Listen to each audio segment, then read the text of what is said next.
Então, o projeto Amparo agradece a presença de cada um de vocês. Hoje nós temos o Tiago Halevich com Os Caminhos de Chopin, e no próximo mês teremos o Vale do Taquari com o Charles Rosner. Também na segunda-feira do mês, dia 10 de outubro. Dia 10 de outubro. Então, boa palestra. Obrigado.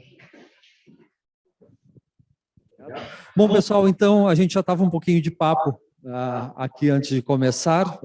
Boa tarde a todos vocês, boa tarde ao pessoal que está em casa.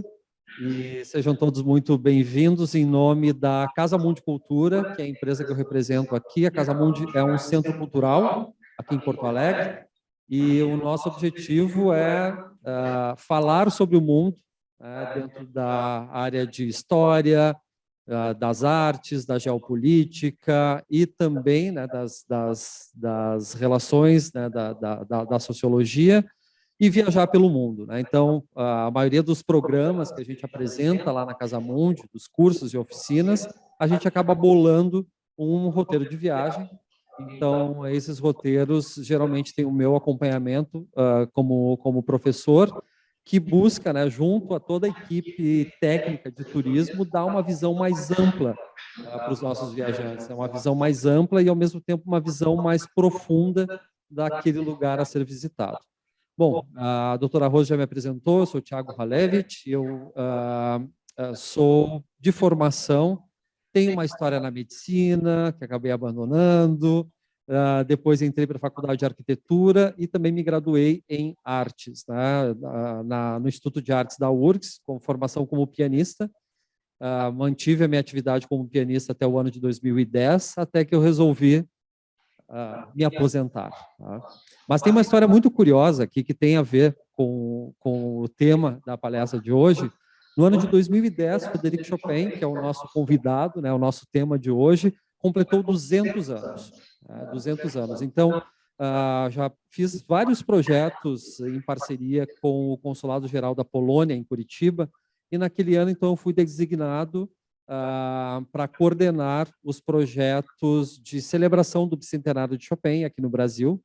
Então, realizamos muitos concertos no país, dedicado à memória do compositor, e nos deixou muito felizes assim, em saber que, depois da Polônia, o Brasil foi o país que mais celebrou, mais eventos realizou em torno do bicentenário do compositor. Tá? E eu pensando em tudo isso, né, em todo o engajamento que esse compositor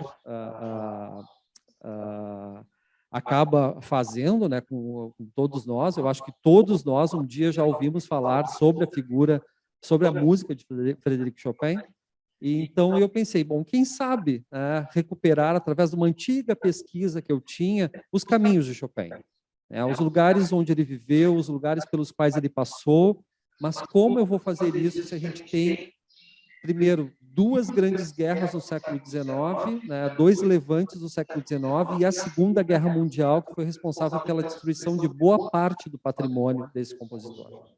Então, muitos instrumentos dele foram destruídos, né, que foram herdados pela família, muitos manuscritos foram destruídos, mas havia em Paris um tomo de cartas, um tomo de aproximadamente 800 páginas com cartas que ele trocava com amigos, trocava com editores, né, trocava com outros compositores, e a partir dessas cartas eu consegui então reconstruir a trajetória de viagens do compositor ao longo dos seus curtos 39 anos de vida. Tá? Então, é sobre isso que eu vou falar, é sobre a memória do compositor, sobre os lugares pelos quais ele passou, desde a Polônia, né, desde Varsóvia, lugar do seu nascimento. Na verdade, ele nasceu numa vila bem ao lado de Varsóvia, e até a sua morte em Paris. E como a obra de Chopin hoje ela ecoa, tá, no mundo. Hoje, a cidade de Varsóvia tem, a capital da Polônia, né, realiza o maior concurso de piano no mundo. Ele acontece a cada 5 anos, e esse concurso tem como objetivo não só premiar os maiores pianistas do mundo, mas também celebrar a obra do compositor. Então, nós tivemos agora no ano de 2021 a última edição, a próxima vai ser em 2025. Tivemos aí um atraso nessa edição passada por conta da pandemia, mas é um lugar onde se celebra a música, onde se celebra, né, a obra desse compositor. Então, vamos começar aqui com o nosso passeio. Vocês podem ver aqui nessa imagem, essa aqui é a casa onde nasceu o compositor, numa cidadezinha chamada Żelazowa Wola. É uma cidadezinha que fica a 50 quilômetros a sul da cidade de Varsóvia, e foi lá que ele nasceu no dia 1º de março do ano de 1810. Ele nasceu em dentro de uma fazenda, né? Essa casa estava dentro de uma fazenda de propriedade da família Skarbek, uma família nobre polonesa que tinha o pai de Chopin como tutor dos seus filhos. O pai de Frédéric Chopin era francês, migrou para a França no final do século XVIII, migrou para a Polônia no final do século XVIII, e ele era professor. Então, ele se encarregava de educar os filhos das famílias aristocráticas, né, da Polônia no final do século XVIII. Então, aqui eu trago algumas imagens para mostrar para vocês.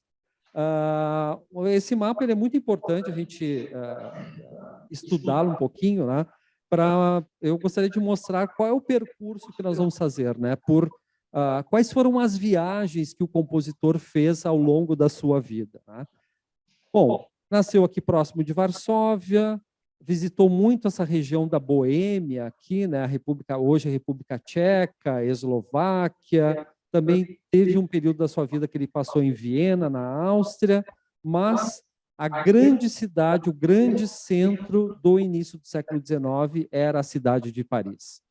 Na verdade, Chopin nunca quis muito ir para Paris. Ele queria ir para a Itália ou queria ir para a Inglaterra, né? Mas como ele vivia uma situação política bastante complicada, só fazendo um parênteses aqui, falando sobre um pouquinho da história da Polônia. No ano de 1795, Catarina II, junto com o Frederico II da Prússia e o imperador austríaco, que eu não estou lembrado do nome agora, me fugiu, fizeram um acordo para partilhar a Polônia. A Polônia era um grande estado unido com a Lituânia.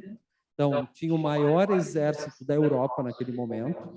Então, em acordo, né, os três estadistas resolveram partilhar a Polônia. É claro que tinha uma figura aí que foi central, que foi o último rei polonês, chamado Stanisław Poniatowski, que era nada mais, nada menos que amante de Catarina II.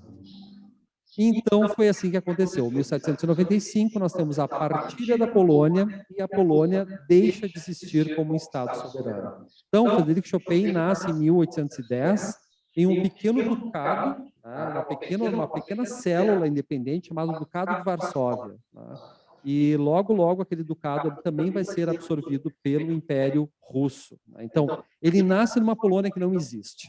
Ele nasce numa Polônia que tem seu cotidiano, né, cerceado, tem a sua vida pública sempre vigiada pela censura.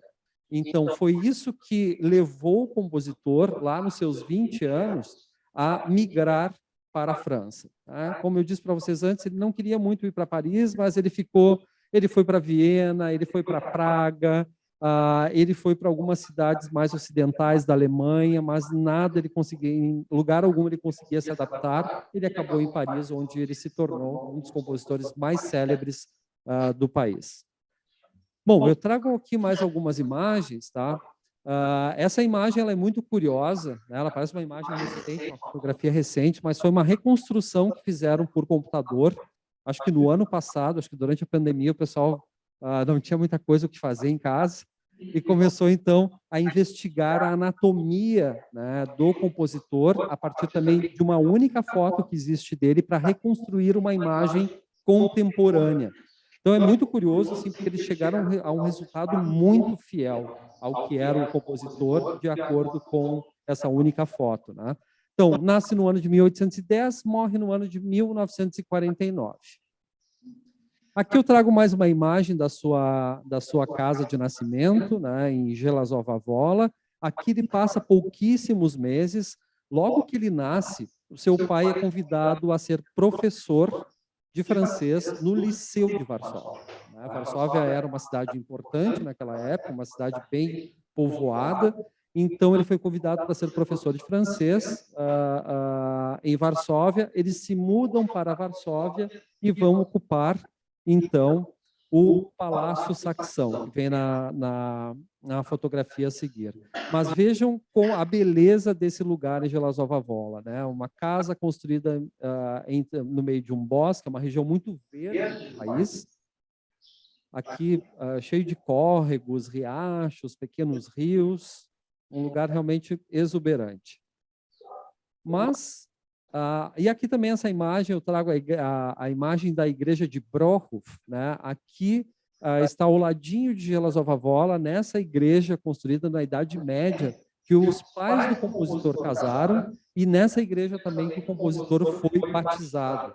Foi graças aos documentos existentes nessa igreja que hoje nós, pesquisadores, conseguimos ter mais acesso a dados mais específicos sobre nascimento do compositor e toda a história da sua família.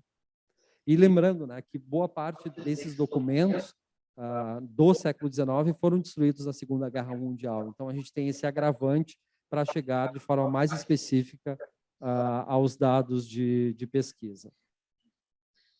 Bom, ele chega, então, em Varsóvia, ainda no ano de 1810, com uma família. Aqui nós temos a Praça do Mercado, a Praça do Castelo Real. Isso tudo que nós vemos hoje é uma reconstrução que acontece a partir do ano de 1949. Varsóvia foi um dos epicentros assim, da Segunda Guerra Mundial, então ela foi completamente destruída. Os soviéticos ajudaram a reconstruir a cidade a partir do ano de 1949, quando o país passa a se chamar República Popular da Polônia, né? Um país que não fazia parte da União Soviética, mas estava às margens da União Soviética, estava na órbita da União Soviética, né? O mais curioso de tudo isso é que o Castelo Real, que vocês veem aí numa cor terracota, esse Castelo Real ele só foi reconstruído na década de 1970, como uma forma de recuperar a memória dos monarcas poloneses.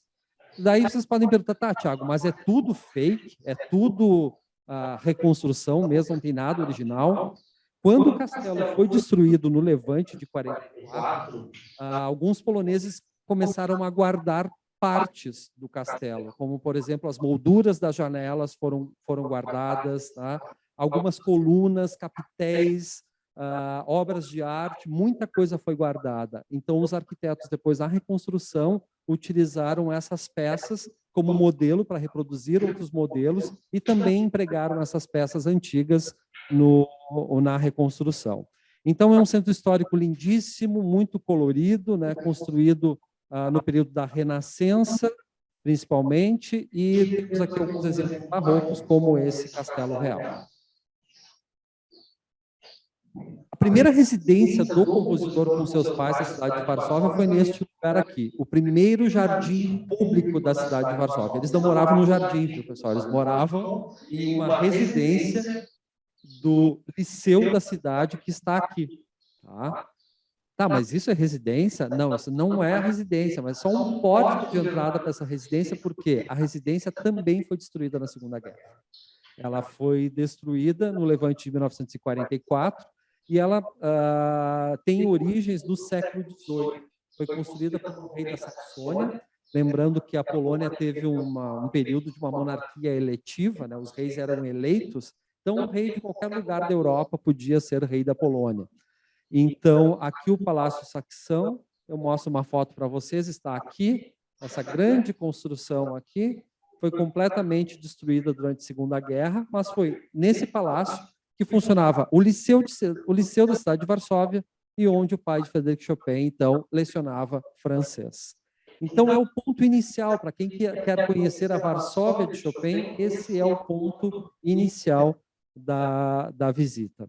Aqui também tem uma igreja russo-ortodoxa, que foi construída pelo Império Russo, só que ela foi destruída quando os poloneses conquistaram a independência em 1918, como uma forma de apagar assim, a memória, né, do antigo conquistador. Bom, ali Frederic Chopin vive aproximadamente 5 anos da sua vida. Depois, a próxima residência dele vai ser dentro da Universidade de Varsóvia. A Universidade de Varsóvia é fundada no ano de 1815. Neste ano, o liceu da cidade é transferido para as dependências da universidade. Então, o pai de Frederic Chopin, com a mãe, as crianças, foram viver, então, dentro do campus da Universidade de Varsóvia. E aqui que ele tinha contato com muitos amiguinhos, assim, que eram filhos de estudantes do liceu e que eram de famílias ricas do interior da Polônia. E isso é decisivo, assim, quando a gente pensa na obra do compositor. Uma obra que traz muitas tradições camponesas, né, para o meio erudito da composição. Então, aqui que ele começa a fazer as suas primeiras composições, já com 6, 7 anos de idade, pensando, né, nessa música que ele ouvia durante as viagens, quando ele encontrava os camponeses na colheita, quando ele encontrava os camponeses, né, fazendo pequenas capelas. Esse lugar foi decisivo assim no caminho de Chopin como compositor. Aqui está o prédio do segundo liceu da cidade, dentro da universidade. Hoje é a sede da reitoria da Universidade de Varsóvia. E aqui está o Palácio Presidencial, o atual Palácio Presidencial, que tem também uma relação com a vida, com a infância de Frederic Chopin. Esse palácio, antes de ser o Palácio Presidencial, antes de ser uma sede do governo, ele era o palácio de uma família muito importante, uma família chamada Radziwiłł. Esses Radziwiłł, muitos migraram para os Estados Unidos no século XIX, e até existe um dos últimos Radziwiłł, acabou casando com a irmã de Jacqueline Kennedy. Então, a família da irmã da Jacqueline Kennedy deu continuidade à trajetória dos Radziwiłł nos Estados Unidos.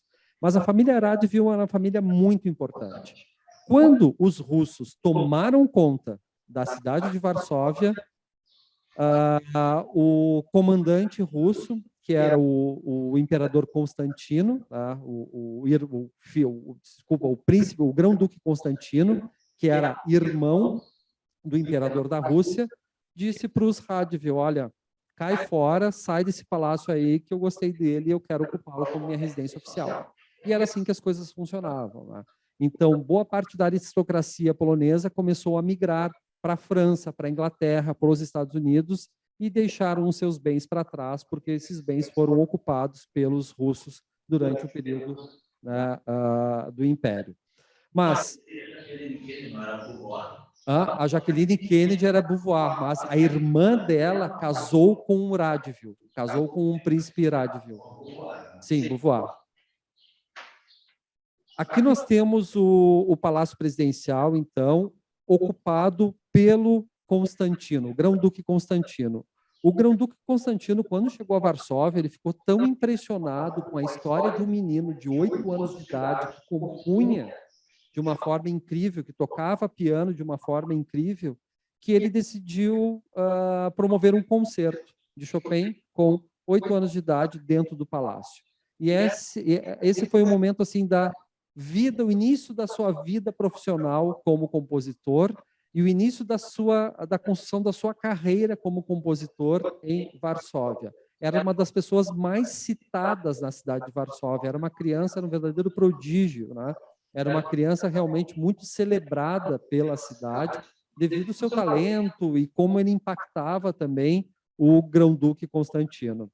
Então, aqui nós temos até na fachada, em parte da fachada, existe uma placa comemorativa dizendo que lá no ano de 1818, Frederic Chopin, com 8 anos de idade, tocou para o Grão-Duque Constantino.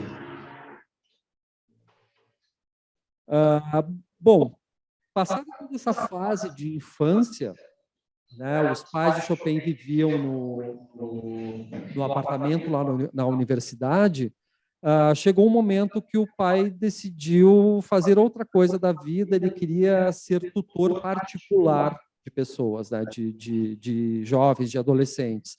Então, ele acaba saindo do Liceu de Varsóvia e ele tem que procurar uma nova casa. Então, só atravessaram a rua e foram ocupar aqui este andar desse edifício, que hoje faz parte da Academia de Belas Artes de Varsóvia, né? E é importante lembrar que no período que eles viveram dentro da Universidade de Varsóvia, a mãe dele mantinha uma pensão para estudantes que vinham do interior da Polônia, né? Então, isso também possibilitou que ele fizesse várias viagens com esses estudantes quando voltavam de férias para casa. E, bom, eles se transferiram para esse palácio aqui chamado Salonik Chopinów, né, o Salão do Chopin, e esse lugar aqui é uma virada de chave na vida do compositor. Ele já tinha composto muitas obras importantes, já tinha composto parte dos seus estudos para piano, já tinha composto muitas poloneses, muitas mazurcas, eu acho que são termos que a gente já está bem familiarizado, né, quando pensa em música. Mas ele decidiu que nesse momento ele precisava, já com 18 anos, construir algo que fosse célebre, né? Uma obra realmente importante. Naquela época, para ser importante como compositor, o compositor tinha que compor uma ópera. Tá? Ópera não fazia parte, né, da essência de Frédéric Chopin, e ele decide, então, compor 2 concertos para piano e orquestra. Os 2 concertos foram estreados na cidade de Varsóvia, no antigo Teatro Nacional. E, mas como ele conseguiu, por que ele não tinha composto esses concertos antes? O que essa residência tem a ver com a composição desses concertos? Né? Antes, ele tinha que compartilhar o mesmo cômodo com o pai, a mãe e as irmãs, quando morava na universidade. E ainda com todos os agregados, né? Ele não tinha nenhum tipo de privacidade, não tinha um piano em uma sala fechada para poder estudar muitas horas, nada disso. Aqui foi a primeira vez que ele, com 18 anos, teve um quarto só para ele. Então, esse quarto, onde ele conseguia se isolar do mundo, ele tinha o seu piano e aqui ele compôs os 2 concertos para piano e orquestra, que hoje são um dos concertos mais tocados do repertório pianístico com orquestra. Então, saímos daqui do Salão dos Chopin e vamos para... Aí estou eu, ó, um pouquinho mais mocinho, mas é quase a mesma coisa. Mas vamos falar um pouquinho sobre a questão da memória do compositor. Né? Frédéric Chopin ele funciona no imaginário dos poloneses não só como um grande compositor, mas também como aquele que foi responsável de manter a identidade cultural dos poloneses viva durante todo o período de inexistência. Porque a sua música, tá? A sua música trazia as raízes da Polônia. A sua música eram mazurcas, eram poloneses, eram obras que traziam canções folclóricas que qualquer polonês conhecia quando era criança. Então, ele converteu todos esses elementos musicais da tradição rural em música erudita, em música de concerto. No ano de 1930, quando a Polônia já é independente, né, a gente está no período do entre-guerras, a Polônia vive um período chamado Segunda República Polonesa, que é aquele período que eu estava falando para o senhor, que a Polônia ocupava boa parte da Ucrânia Ocidental. Né? Então, eles decidiram erguer um monumento dedicado a esse grande nome da cultura polonesa. E ergueram esse monumento, chamado Pomnik Chopina, está no Parque dos Banhos Reais, na cidade de Varsóvia. Esse aqui é o início do outono, então o colorido das árvores é sensacional. E essa foto deve ser de uns 4 anos atrás. Então, esse monumento foi erguido e ali ele resistiu até o ano de 1940. Quando os alemães chegaram na cidade de Varsóvia, deixa eu só controlar o meu horário aqui, senão a doutora Rose briga comigo. Tenho tempo ainda, tenho tempo. Quando os alemães, né, chegaram na cidade de Varsóvia, para ocupar a cidade de Varsóvia em 1940, tá? Quando eles conseguiram, eles entraram em 39, mas em 40 eles conseguiram se consolidar na cidade. Eles decidiram por destruir todos os monumentos que fizessem alusão a ícones culturais. E o primeiro monumento destruído na cidade foi o monumento a Frédéric Chopin, né? Já que era um compositor, né, compunha uma música que, como eu posso dizer, que traduzia a essência da cultura polonesa, né? Trazia as mazurcas, trazia as poloneses, trazia as canções folclóricas do interior do país e tudo mais. Então, esse monumento foi implodido no ano de 1940.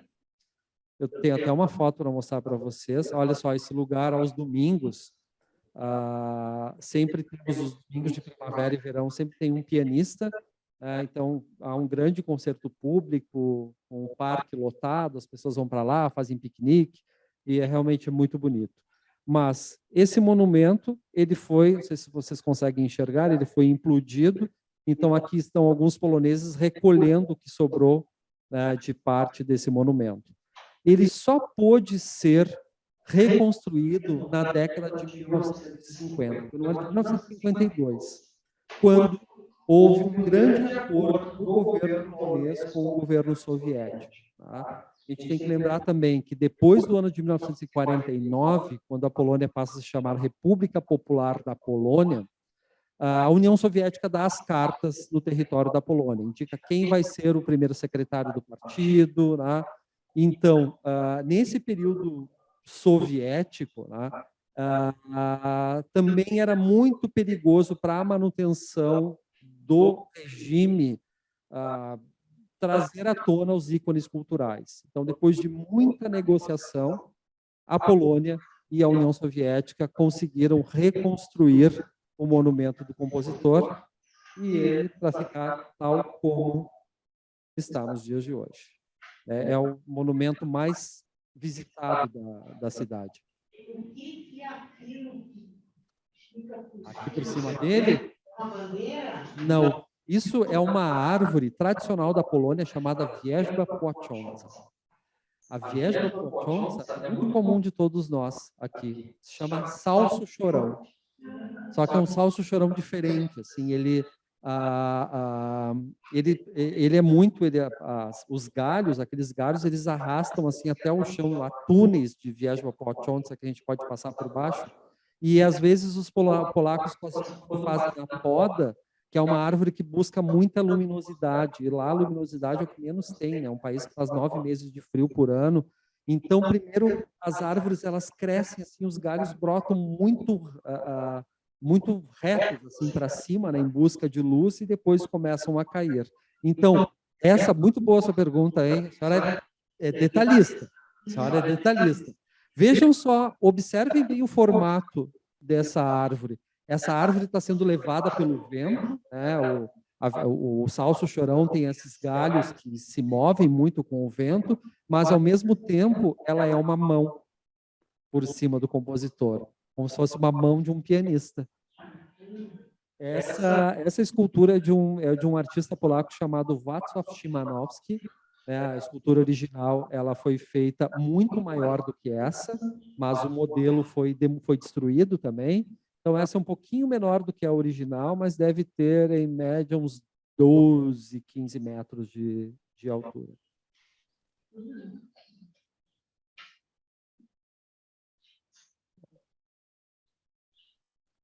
No ano de 2010, quando decidiram, então, fazer a grande celebração em memória do compositor, né, seu bicentenário, a cidade de Varsóvia se equipou com vários aparatos, tá, que envolvem a memória do compositor. Um dos mais incríveis é esse aqui. São bancos de praça, né, que estão aí, não só em praça, mas bancos de rua, onde a gente chega aqui, aperta um botãozinho e ouve uma música do compositor.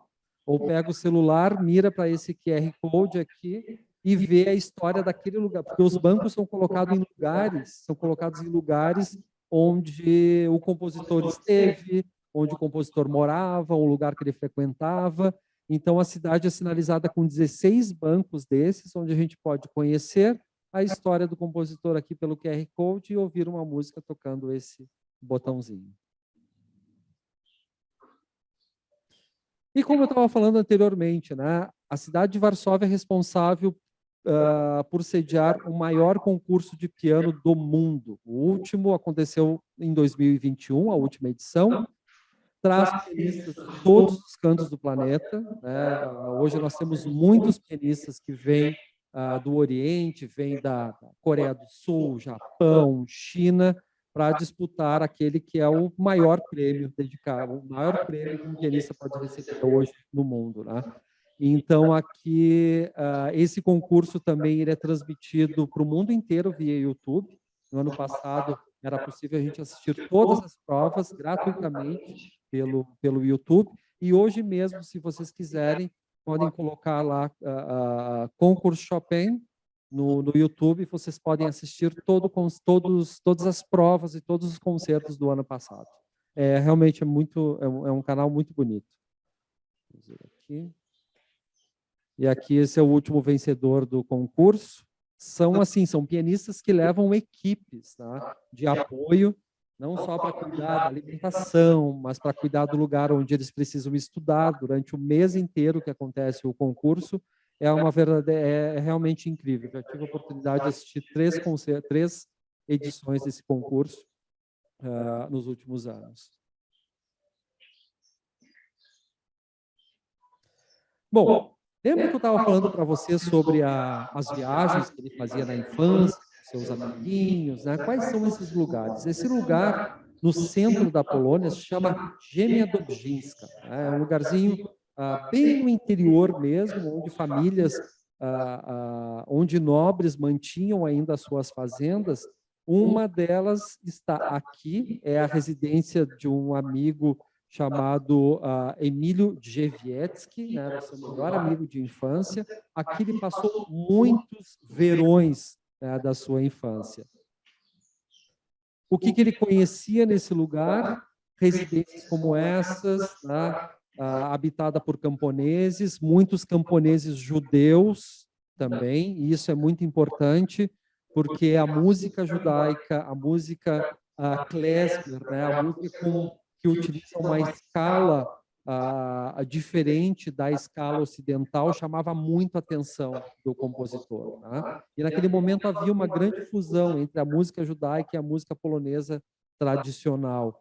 Ele ficava tão encantado com isso que ele escrevia cartas para a família. Ele ia para lá, ficava 3 meses. Tá? E ele escrevia cartas como uma espécie de jornal, né, que ele queria dar as notícias do interior. As notícias lá de Chafarnia, esse lugar onde ele passava férias. Né? Então, ele escrevia para os pais que ouviam uma música assim, assim, assim. Então, ele decidiu, a partir daquela melodia, escrever uma mazurca. E muitas mazurcas, muitas poloneses foram escritas depois que ele fez essas viagens. Por isso que o ato de viajar e conhecer o meio rural é fundamental para a gente entender para entender a obra do compositor. Ele fez outras viagens pelo país também. Em um ano, ele conseguiu, com esse amigo da família Drzewiecki, fazer uma viagem um pouquinho mais longe. Ele era fã de astronomia. Ele gostava muito do assunto de astronomia. É porque a Polônia tem um dos maiores astrônomos da nossa história. Alguém sabe me dizer quem é? Copérnico, exatamente. Então, Copérnico, ele nasceu na cidade de Toruń, uma cidade que está mais para o norte da Polônia, e, coincidentemente, a cidade de Toruń é conhecida por um doce delicioso, que é o pão de mel de Toruń. Dizem que o pão de mel foi criado na cidade de Toruń. Existe até uma marca hoje na Polônia de pão de mel, chamada pão de mel Piernik, chama Copernica, né, do Copérnico. E Chopin era fascinado por pão de mel. Então, ele tinha 2 desejos, né, quando conhecesse Toruń: comer o pão de mel de Toruń e conhecer melhor a história de Nicolau Copérnico. Vocês podem ver aqui, Copérnico está bem no centro da cidade. é uma figura muito celebrada também na cidade. Então, isso ele narra em muitas cartas que ele escreveu ao longo da sua juventude. Ele se relacionava com muitas famílias importantes, e foram essas famílias importantes que possibilitaram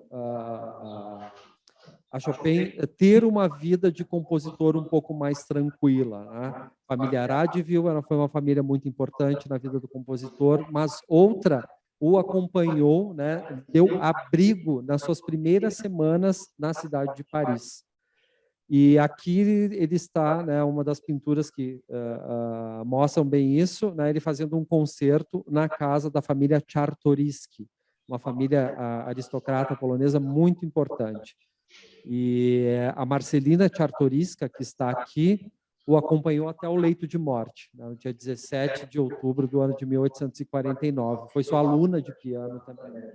Então, é possível a gente encontrar vários documentos que mostram a relação de Frédéric Chopin com essa nobreza emigrada, né? Alguns ficaram na Polônia, mas muitos emigraram. Muitos foram ou para a França, ou para a Inglaterra, ou também depois para os Estados Unidos. Aqui, essa pintura foi feita na cidade de Poznań, né? A cidade, uma das cidades dos centros intelectuais mais importantes da Polônia. Aqui nós podemos encontrar vários edifícios em estilo neogótico, em estilo renascentista também. Aqui que ele encontrava a família Czartoryski. Chopin viajou também para o sul da Polônia, conhece coisas que a gente visita hoje quando visita a Polônia, como, por exemplo, a Catedral de Sal, que existe no extremo sul do país. Conheceu também a colina de Wawel, o castelo de Wawel e a Catedral de Cracóvia, né? Cracóvia, muitos já ouviram falar em Cracóvia, porque o Papa João Paulo II foi bispo de Cracóvia. Ele, acho que levou a cidade de Cracóvia, o nome de Cracóvia ao mundo. Então, ele conheceu tudo isso que nós vemos em foto hoje, ele conheceu e ele narra na sua correspondência, né? Quão maravilhado ele ficou de conhecer a Catedral de Wawel, conhecer a lenda do dragão de Wawel, que supostamente vivia embaixo dessa colina, as dependências reais e tudo mais. Cracóvia não foi bombardeada, né? Foi menos bombardeada porque era sede administrativa do governo alemão. Mas, assim, quando Chopin estava de 19 para 20 anos, ele decide que Varsóvia não é uma cidade mais favorável, tá, para a sua vida profissional. Ele queria um grande centro.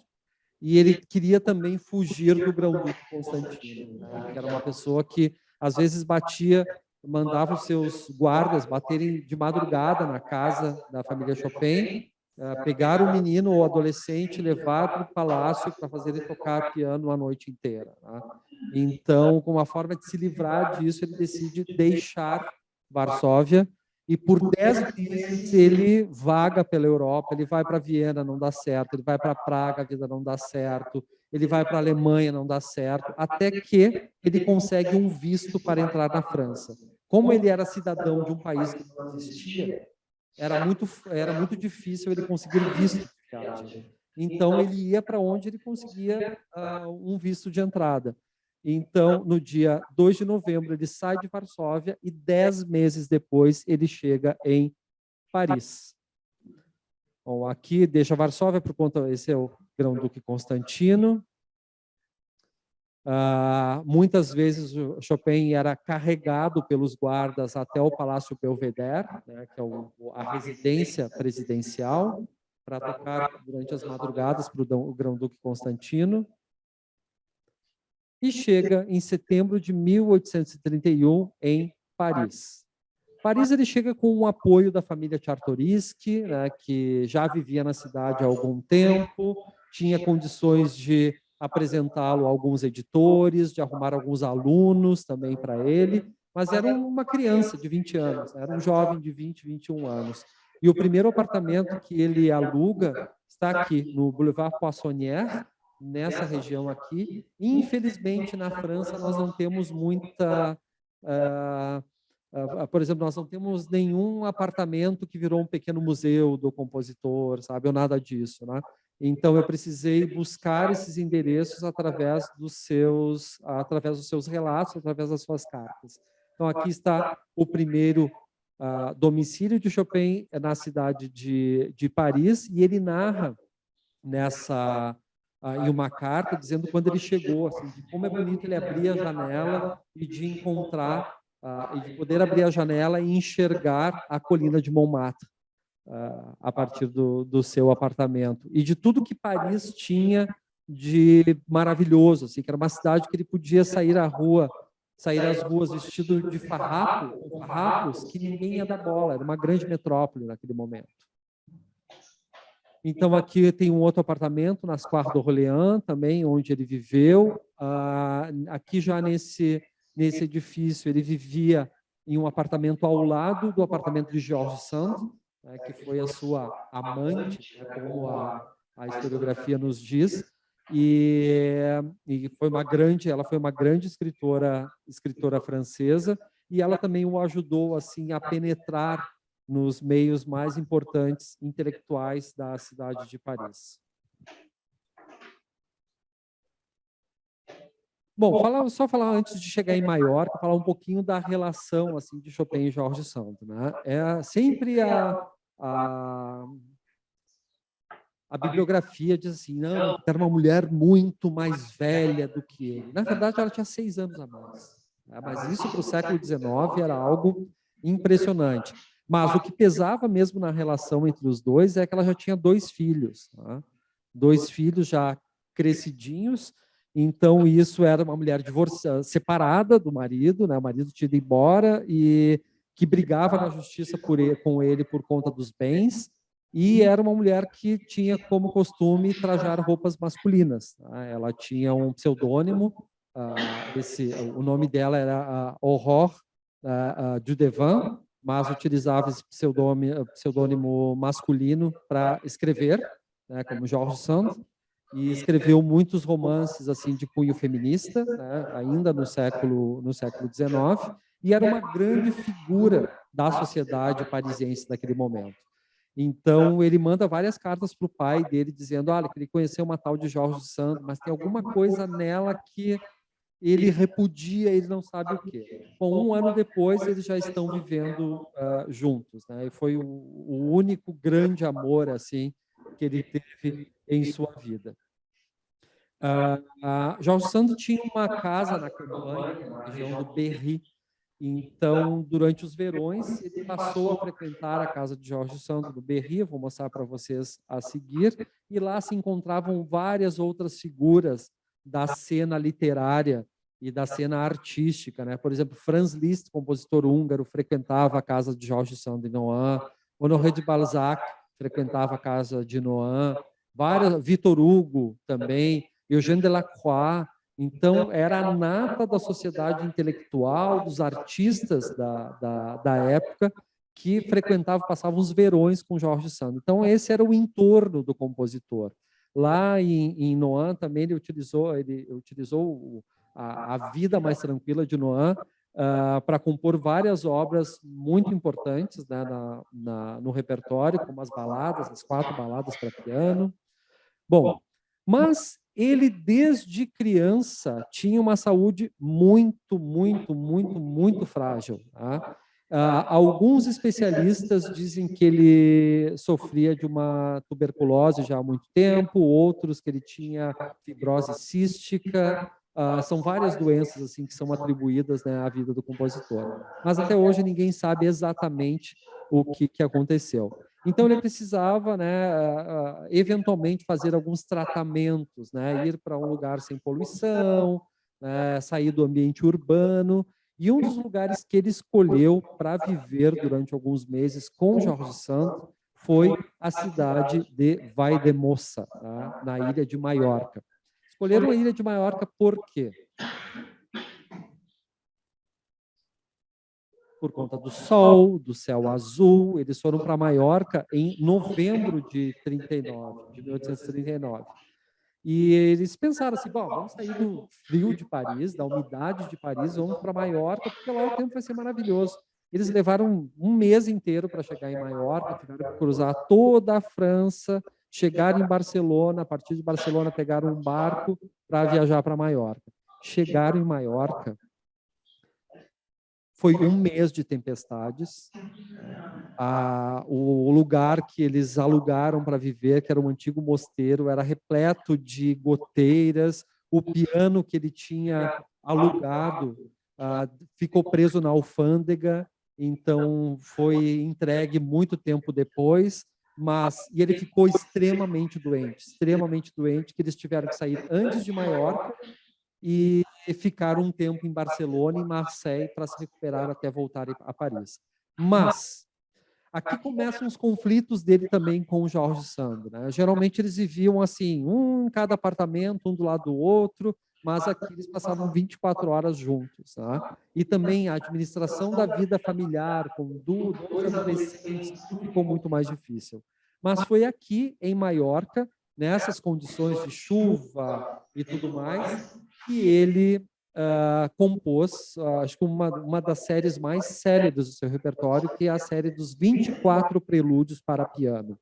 Ele chegou em Maiorca, além de roupas, alguns pertences, assim, mas de música, a única coisa que ele levou embaixo do braço foi um caderno dos 24 prelúdios e fuga de Johann Sebastian Bach.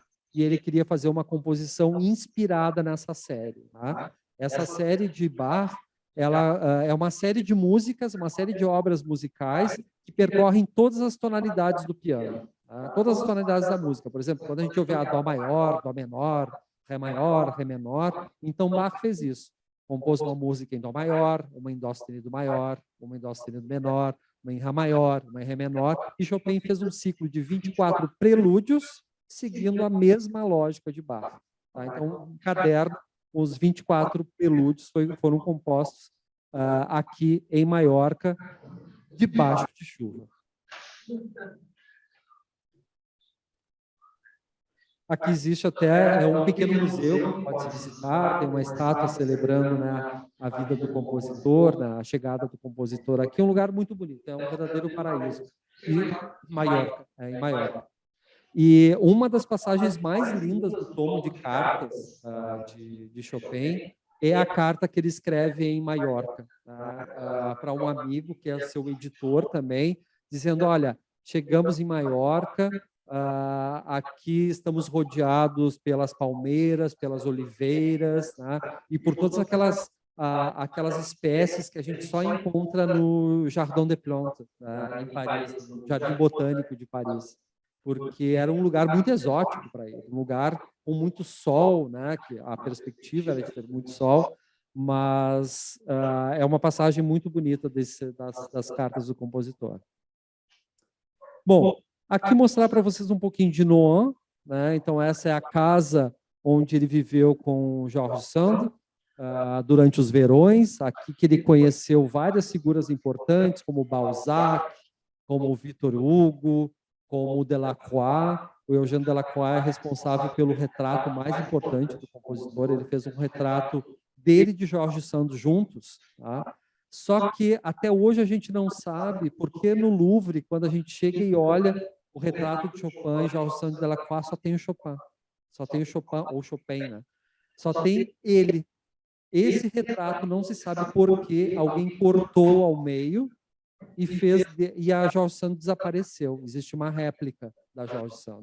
Não sei se foi Jorge Sand num ataque de fúria, depois da separação, porque os dois, assim, quando terminaram, eles nunca mais se viram. Eles terminaram em 1847, 49 ele morre e ela não comparece nem ao funeral.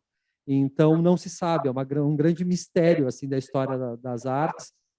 Hoje, quando a gente chega no Louvre e vê só o retrato do compositor e a Jorge Sand, que estava do lado dele, que desapareceu.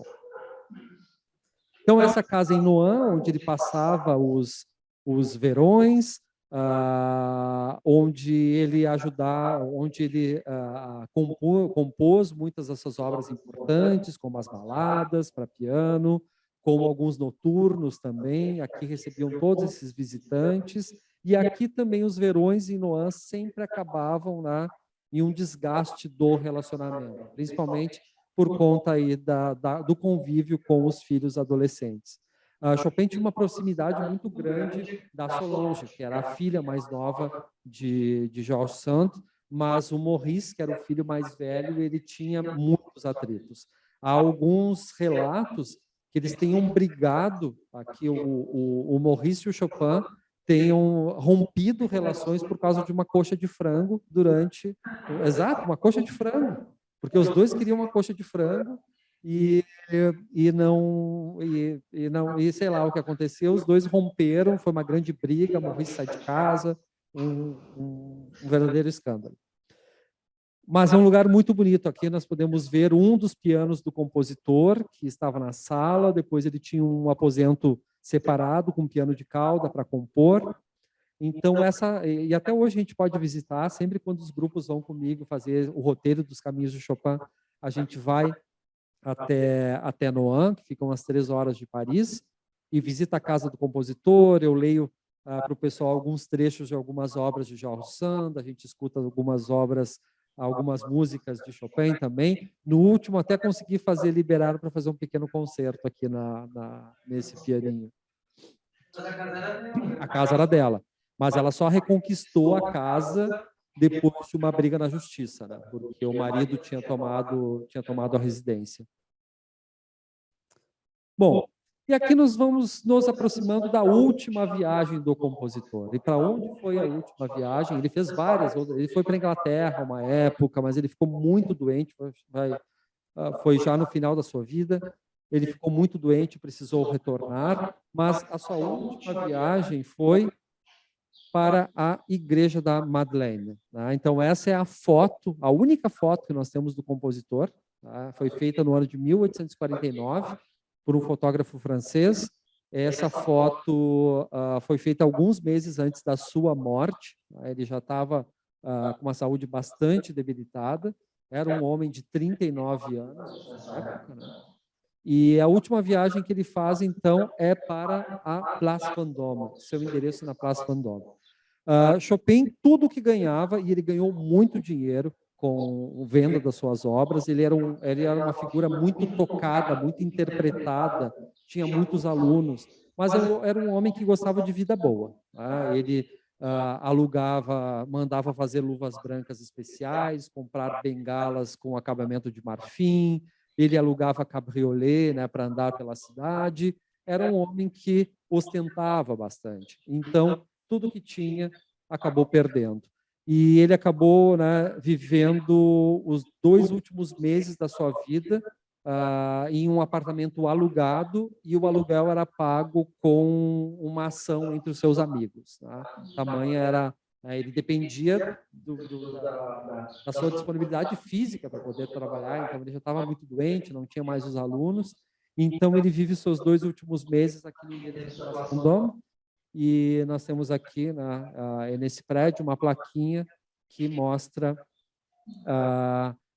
que 22, aqui a data está errada, né? Depois de muitos anos, acabamos descobrindo que ele não nasceu em 22 de fevereiro, e sim em 1º de março de 1810, graças a um documento que foi encontrado naquela igreja, lá do início, mas essa placa deve ser da primeira metade do século XX, e morreu aqui no dia 17 de outubro de 1849, acompanhado dos seus melhores amigos. Morreu nesse endereço. Tá? Ele passou praticamente 3, 4 dias completamente de cama e acompanhado dos amigos. No último dia, os amigos resolveram fazer um pequeno sarau para ele, onde eles interpretaram algumas áreas de Bellini, de Rossini, que eram compositores que ele gostava bastante. Já está terminando. Curiosamente, o mesmo local que foi o último onde esteve a princesa Diana. Então, aqui ele está sepultado hoje em Paris, no cemitério do Père Lachaise, e é possível a gente visitar o túmulo de Chopin.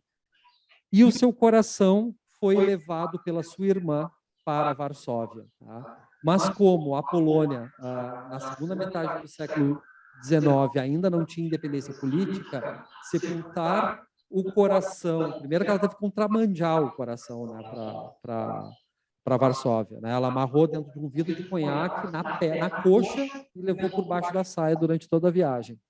E o coração só foi sepultado nessa igreja aqui, que está aqui, no ano, quando a Polônia se tornou independente, depois do ano de 1918. Tá?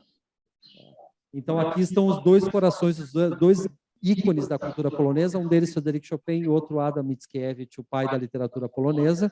E aqui termina a viagem do compositor. Agradeço a atenção de vocês.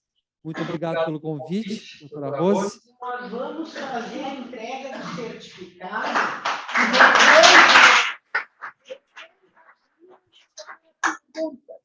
Claro.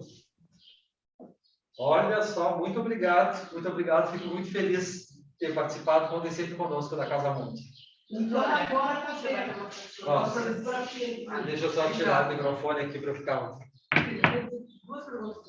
Ele só deixa terminar aqui essa parte. Então, Obrigado. a Vera está perdiada, então você acha então que a Catarina, né, era mãe do rei da Isso, do rei da foi Polônia. a Rússia e A Prússia e a Áustria. Tá? Então, assim, ó, se eu tenho um tempinho para contar um pouco dessa Agora coisa. sim, porque Agora eu vou sair daqui às 9 da noite. agora pode. Foi assim, Vera. Lá no ano de 1750, mais ou menos 52, Catarina ainda não era imperatriz. A Catarina era imperatriz consorte. Ela não era nem consorte ainda. Mas já era casada com o herdeiro do trono. Ela conheceu naquele momento, ela tinha 26 anos. Naquele momento, ela conheceu o Stanisław Poniatowski, que também não era rei da Polônia, mas era uma figura cotada a ser rei da Polônia no futuro, tá? Porque a monarquia era eletiva. Então, naquele momento, os dois se aproximaram, tiveram meio que um casinho, aquela coisa toda. E a Catarina prometeu para ele, dizem os biógrafos, né, que ela o apoiaria na eleição, na sua candidatura para rei da Polônia. Né? Ela faria porque a eleição do rei da Polônia mexia com toda a Europa, porque qualquer monarca podia ser rei da Polônia, devido à estrutura política que eles tinham, que era de uma república aristocrática. Então, reis da Suécia já foram reis da Polônia, reis da Saxônia, e de vários campos foram reis da Polônia. É claro que os reis poloneses sempre tinham um privilégio ali. A Catarina prometeu se esforçar para que ele ganhasse a candidatura. E assim aconteceu. A Catarina se tornou a imperatriz da Rússia em 1762, eu acho, e o Poniatowski se tornou rei da Polônia em 1765. Tá? Ok, os dois mantiveram o seu relacionamento, meio que à distância, mas aconteceu que lá em 1791, alguns anos para ver, como a relação da Catarina com o Poniatowski foi longa. Lá em 1791, o rei da Polônia decide fazer uma nova constituição, que é considerada uma das constituições mais antigas do mundo. o rei do caso. O rei Poniatowski, a Constituição de 3 de maio, que inspirou a Constituição chamada A Polaca, pelo Getúlio, aqui no Brasil. Tá? Considerada uma das constituições mais democráticas do mundo. Eu acho que é a segunda mais antiga, porque assim, é a da França, a da Polônia, dos Estados Unidos, ou dos Estados Unidos e da Polônia depois. Mas está entre as 3 mais antigas do mundo. O Poniatowski fez essa Constituição, aprovou no Senado essa Constituição, no Parlamento, né, o Parlamento de Nobres, e os nobres assim, tá, vamos aprovar esse negócio aí de uma vez, porque assim, um dia a gente vai derrubar o Poniatowski. Né? Eles já estavam meio que tramando com a corte das Nações Vizinhas para derrubar o Poniatowski. Aprovaram. Só que na Constituição previa que a Polônia daria, o reino da Polônia, a República das Duas Nações, né, daria igualdade de direitos para qualquer pessoa que vivia dentro do território. Isso envolvia poloneses cristãos, do meio rural, camponeses, judeus e assim por diante. Isso meio que acendeu um alerta na nobreza. Isso acendeu um alerta na Catarina. Vem cá, que história é essa? de dar plenos direitos para qualquer pessoa que vive aqui. E a nobreza, como é que vai ficar nisso tudo? E a nobreza começou a se revoltar. Então, houve meio que um arranjo, tá, da Catarina com o Império Austríaco e com a Prússia, no Frederico II, acho que naquela época, de vamos partilhar a Polônia em três, acabar com esse Poniatowski e eu vou trazer para São Petersburgo e ele vai ficar aqui como meu prisioneiro. Só que a Catarina, em 1795, é feita essa partilha, o Poniatowski estava lá na Polônia sem saber o que fazer e a Catarina morre no ano seguinte. E deixou uma pensão para ele. Daí sim, ele não conseguia se refugiar em nenhum outro lugar da Europa, porque não conseguiu um visto, mesmo problema que teve o Chopin. O Paulo, filho da Catarina, disse para o Poniatowski, vem para cá, que a mãe te deixou uma pensão. Ele chegou em São Petersburgo e foi feito prisioneiro no Palácio de Mármore até a sua morte. Vivendo da pensão da Catarina, mas assim foi feito. E uma coisa, então, tu disseste que o próprio Chopin, não tinha nacionalidade, né? Não tinha Então, nacionalidade. o Chopin morreu sem ter uma nacionalidade. Sem ter uma nacionalidade polonesa. Nenhuma. Não tinha documento. Ele tinha um documento, quando ele precisava sair, era um documento emitido pelo Império Russo. Inclusive em russo, né? Então, isso era uma coisa que para os poloneses... Ele não era nem russo, nem polonês? Nada. Ele nasceu num país que não existia. Ele nasceu em Paris e morreu em Paris. Não, ele nasceu, o pai dele nasceu perto de Paris. Ele nasceu perto de Varsóvia. Então, assim, ele não teve uma nacionalidade documentada durante toda a sua vida. E sempre dependeu de mecenas. Sempre dependeu de mecenas, que era a história, na verdade, assim... Não só ele, todo artista. Na verdade, o século XIX ele é muito diferente do território das artes do século XVIII. No século XVIII, a arte dependia da nobreza, dependia do palácio. Né? O músico era compositor da corte. Com o Wolfgang Amadeus Mozart, a gente tem assim, a ruptura do artista com as cortes. E até por conta, assim, no final do século XVIII, tem a Revolução Francesa, as cortes vão por água abaixo, ou pelo menos seu prestígio, né, é comprometido. E, então, assim, já o século XIX é o período da independência do artista. O artista vive dos seus mecenas, que não necessariamente são a corte, tá? Mas depende de venda das suas partituras para as editoras. A gente está com o mercado editorial bombando na Europa nessa época. Eles têm também, principalmente os compositores para piano, né? O piano é um instrumento muito popular naquela época. Qualquer residência que tinha umas mocinhas prestes a casar, tinha um piano, né? O piano era um instrumento pedagógico muito importante para a educação das moças. Tá? Imagina casar com uma moça que não toca piano. Isso não existia no século XIX. Então, partituras. Vendia partituras, vendia encomendas de partituras, dava aulas de piano. Então, o músico ele tinha um rendimento, uma forma de ganhar dinheiro muito parecida com o que existe hoje. Né? Os músicos não vendem partitura, mas eles dependem de concertos, né? De shows, de aulas e tudo mais. Então, isso acontece com a Revolução Francesa e com a independência de Wolfgang Amadeus Mozart da corte austríaca. Pois não. Uma pergunta.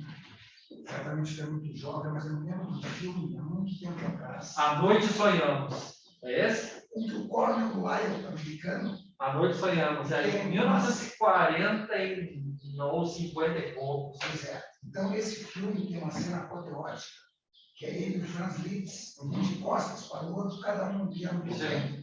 Eu não me lembro se nesse momento ele tem uma hemoptise.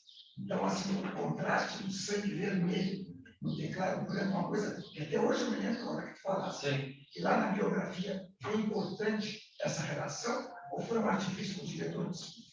A relação entre Liszt e Chopin? Sim, foi muito importante.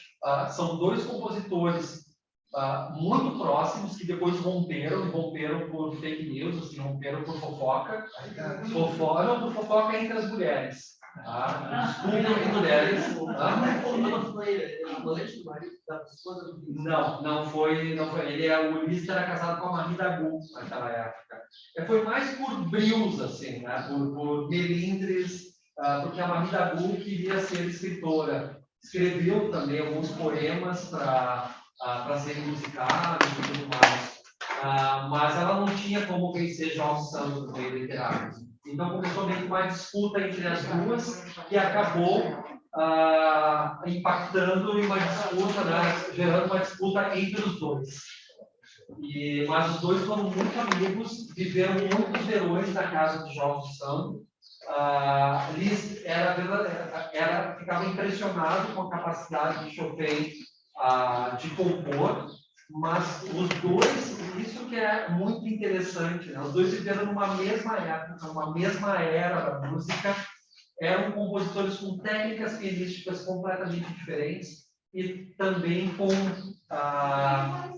um gênero musical completamente diferente. Chopin se dedicou principalmente à questão da música nacionalista, né? Quando a gente pensa em nascimento da escola nacional, na música, a gente tem que olhar Chopin como o início de tudo.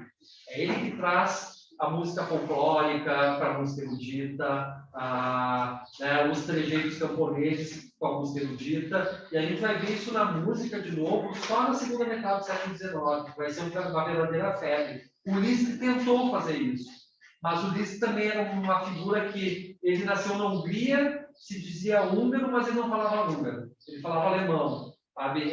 Essas crises de identidade fez com que ele não seguisse pelo caminho internacional. De popstar. Ele é um verdadeiro popstar, muito popular, e muito popular. Ele, assim, as moças da época, e era um homem muito bonito, tá? As moças da época, assim, atiravam no palco, quando ele fazia, com todos os tipos de objetos que vocês podem imaginar. Todos os tipos de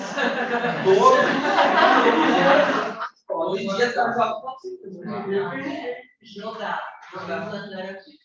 Então, mas todo tipo de objeto que vocês podem imaginar, elas jogavam, elas desmaiavam, até uma caricatura feita por um cronista do século XIX que mostra o Liszt ao piano, e ele era um homem muito ágil, então mostra as teclas do piano voando, assim, e as mulheres descabeladas, jogando coisas no palco. Ele foi o verdadeiro popstar do século XIX. Eu só te agradecer, foi brilhante. Muito obrigado. A palestra. Muito E a obrigado. doutora Rosa, ele pode vir sempre, né? Só uma pergunta. Essas duas viagens pelos caminhos, faz a maior ou não? Já fiz com Maiorca e fiz sem Maiorca. Né? Dependendo assim, do tempo que se tem, a gente planeja com ou sem Maiorca. E Maiorca depende também de uma época do ano melhor. Né? Eu não quero ter o mesmo azar de Tiago, qual é o destino que poderia nos oferecer em 2023? 2023. Palestra. Palestra? Só para 2023? Nós já estamos escalados até junho. Então, para o segundo semestre tem vaga.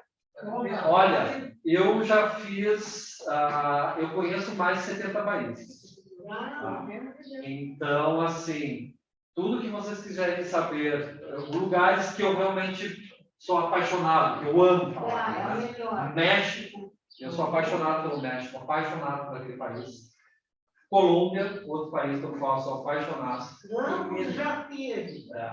México, Colômbia, já estive no Irã, também que é um país muito curioso, tá? E para mim é um dos países mais incríveis que eu já visitei. A gente ouve tanta coisa a respeito do Irã nos noticiários, né? Que é meio que uma antiga Pérsia, meio que uma nação do medo, assim, aquela coisa. E um dos povos mais gentis que eu já conheci no mundo. A gente está caminhando na rua, dizer que é turista e pede para tirar uma foto contigo, porque é uma forma deles saberem o que acontece lá fora. São pessoas que raramente conseguem sair do seu país. Então, o Irã é um país incrível. Japão já estive, Coreia do Sul já estive, Geórgia, Armênia, Azerbaijão já estive. Mas bom, Eu só não falo sobre Marte. Marte ainda Não confio que esse não seja de 1900. Tem agora. disponível aqui no Brasil não existe. Foi feito um na década de 90, que é mais semelhante assim, com a trajetória, porque a Noite Sonhamos tem muito assim, do imaginário romântico, né? Tem muitos dados ainda que não batem, até porque a pesquisa musicológica ela avança muito rápido. E, então, aqui no Brasil não tem nada disponível. Foi lançado na Polônia e eu fiz uma mostra de cinema aqui no Brasil, ainda na época do Clio, que apresentava esse filme. Eu vou dar uma olhadinha se tem alguma coisa aí, qualquer coisa que te...